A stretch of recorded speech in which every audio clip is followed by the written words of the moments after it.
विज्ञापन पे खर्च करने के लिए या दिल्ली की जनता को कम दाम में सब्जियां मिले, फल मिले, इसके लिए नहीं है। वैट कम हो जाए इसके लिए नहीं है। क्या पिछले मुख्यमंत्री अपने पद पर बैठे, उनसे काम नहीं होता तो गद्दी छोड़ देना। अनिल जी आज आप मांग करते हैं कि मुख्यमंत्री अनिल जी आज दिल्ली में कीमतों को लेकर आपने ये आंदोलन किया है, इसके विषय में आप क्या कहना चाहेंगे? देखिए, हमने आम जनमानस की बात को यहाँ रखा है। लोग परेशान हैं कीमतों से बढ़ती हुई। जो खाद्य वस्तु की, खासतौर से जो सब्जियां हैं, जो वेजिटेबल्स हैं, उनके रेट आसमान छू रहे हैं। फलों की तो आप बात ही छोड़ दीजिए। आज गरीब की थाली में जो थोड़ी बहुत सब्जी बची थी उसको भी उन्होंने ख़त्म कर दिया। आज उसकी थाली में केवल नमक छोड़ दिया है और कोई रोटी छोड़ दी है। तो आखिर सरकारें कर क्या रही हैं, क्या योजना बना रही हैं? मुनाफाखोर जो है अपना मुनाफा बढ़ाने के लिए स्टोरेज कर रहे हैं। सरकारें आंख बंद करके बैठ गई हैं, उनको मौका दे रही हैं। तो उसी के लिए हम लोग बैठे हैं और सरकारों को हम जगाने आए हैं। मोदी जी, केजरीवाल जी बड़ी बड़ी बातें करते हैं गरीबों की, तो इस तरह की मदद गरीबों को कर रहे हैं। क्या आज प्याज नवरात्रों के समय में 100 रुपये से ज़्यादा के रेट पे बिक रहा है? टमाटर 60-70 रुपये, लहसुन 70 रुपये। आप देखें हो क्या रहा है। आज मूली 20 रुपये की 2 मूली 3 मूली। जिस मूली को खाने वाले लोग नहीं होते थे, आज उस मूली को भी गरीब की थाली से छीन लिया गया है। इसीलिए विरोध में हम यहाँ बैठे हैं और हम इन सरकार के उन नेताओं से भी आह्वान कर रहे हैं, आइए हमारे साथ बैठिए। कांग्रेस के समय में जो लोग सिलेंडर लेके बैठा करते थे, स्मृति ईरानी जी आए, चूड़ियाँ भेजा करती थी। आज किसानों के मामले में चूड़ियाँ लेकर के आए, देश के प्रधानमंत्री जी को भेजे। आज वो प्रश्न खड़ा करती थी उस समय मनमोहन जी के खिलाफ, आज क्यों नहीं आती? आज गरीबों की याद नहीं आती? गरीबों से वोट मांगते हो, केजरीवाल जी क्यों नहीं आते? राहुल जी जो कहते थे न्याय योजना के तहत 10,000 रुपये दीजिए सबको, आज आपने वही बात मान ली। आप सरकारी कर्मचारियों को कहते हो कि 10,000 रुपये हम एडवांस देंगे।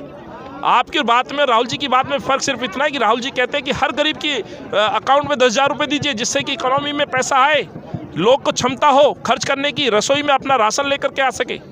वही बात आप कह रहे हैं कि 10,000 रुपये हम एडवांस देंगे और आपकी हम सैलरी से काटेंगे। चलो, इनको तो एडवांस दे दिया, लेकिन उन गरीब का क्या होगा जो मजदूर है, जिस पे सरकारी नौकरी नहीं है? उनके लिए क्या व्यवस्था है? वो कहाँ जाएगा अपने बच्चों को सब्जी खिलाने के लिए? आप मजबूर कर रहे हैं लोगों को, और ये बहुत बड़ी तादाद आप बढ़ाने का काम कर रहे हैं, जो रोटी के साथ नमक खाने का काम आज भी मजदूर कर रहा है नोटबंदी और इस लॉकडाउन के कारण। अभी आगे का कार्यक्रम आपका क्या होगा? हमारा आंदोलन जारी रहेगा।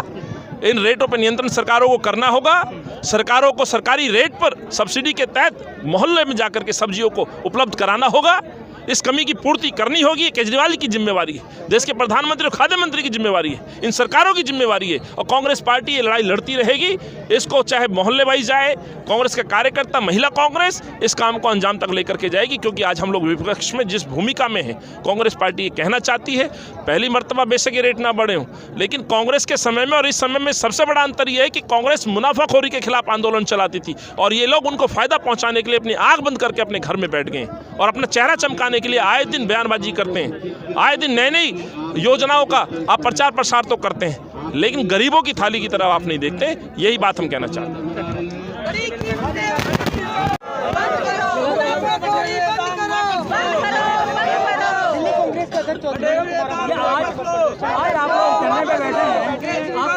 दिल्ली के अंदर कीमतें बढ़ी हुई कीमतों के बारे में आप क्या जानते हैं? देखिए, मैं खुद एक गृहिणी हूँ और मैं आज दिल्ली की और देश की हर महिला की आवाज़ बनकर बैठी हूँ, क्योंकि कोरोना काल ने बहुत सारे सरकार के पहलुओं को बेनकाब किया है। डॉक्टर्स को सैलरी नहीं मिल रही, टीचर्स को सैलरी नहीं मिल रही, जिनको नौकरी थी उनकी नौकरी छिन गई। ऐसे में लगातार दाम बढ़ते जा रहे हैं, आसमान छू रहे हैं। अगर नवरात्रि में जब प्याज लोग नहीं खाते तब 70 रुपये किलो ये हालात हैं, तो अब नवरात्रि अंतिम चरण पर है, तो सोचिए अब आने वाले समय में और कितने गंभीर हालात होने वाले। दुख की बात यह है कि देश की वित्त मंत्री कहती है कि वो प्याज नहीं खाती, इसलिए उनको फ़र्क नहीं पड़ता, लेकिन इस देश की जनता आज भी एक रोटी के साथ प्याज की सब्जी नहीं, सिर्फ कच्चे प्याज के साथ भी अपना गाँव में लोग बैठ के अपना पेट और अपने बच्चों का पेट भरते हैं। लेकिन इस हकीकत से अपने आप को दूर रखते हुए ये लगातार दाम बढ़ता हुआ खुद देख रहे हैं। सरकारें जो ब्लैक होर्डिंग हो रही है उसको रोक नहीं रही है। किसी भी तरीके से जो किसान बिल आया है अब उसमें फसल पे कटौती होगी, क्योंकि मंडियां आप बंद करने वाले हैं। प्राइवेट प्लेयर्स जो हैं वो महंगाई बढ़ाएंगे, वो महंगी सब्जियां आप और करेंगे। आने वाले देश के हालात अच्छे नहीं हैं। और अगर हम सरकार से कहते हैं कि तुम सब्सिडाइज़ करो और सरकारी दाम पर लोगों तक ये सब्जी फल पहुँचना चाहिए, गैस सिलेंडर हो, पेट्रोल हो, डीजल हो, इंसान करे क्या? ना घर बैठने लायक, ना बाहर जाने लायक, ना नौकरी करने लायक, ना घर चलाने लायक। ये देश के हालात हालात हो गए हैं। तो अगर गृहिणियों का इनसे दर्द नहीं समझा जाता तो इतना याद रखें मोदी और ये सभी मुख्यमंत्री केजरीवाल कि महिलाएं तुमको लेकर आई थी और महिलाएं तुम्हें सत्ता से बाहर करेंगी इस बार। सरकार कह रही है हम किसानों को दर दर जाके जो है उनको समझाएंगे इसके बिल के बारे में, और उसके बाद कुछ महंगाई अपनी जो है अपने आप कंट्रोल में करने की कोशिश कर रही है। उसके बारे में किसान बिल पर, कानून पर सरकार लगातार झूठ बोल रही है।